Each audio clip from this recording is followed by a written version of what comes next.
الان سوالتو بپرس، من بپرسم از دیگران. چیه سوالت؟ مامان خودتو ندیدم. یه بار نگاه کن تو به من بگو الان چیه مشکلت؟ تا حالا خدا ندیدم. خدا دیگه چیه؟ تا حالا خدا رو ندیدی، خدا دیگه چیه؟ خدا دیگه چیه؟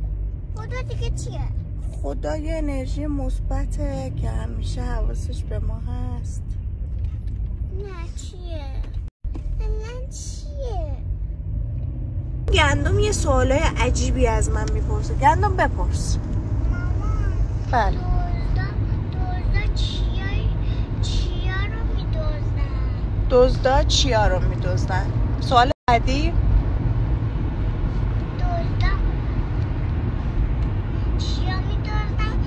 اسمشونو بگو. اسم تک تک چیزایی که میدزدن رو بگم. بسیار عالی.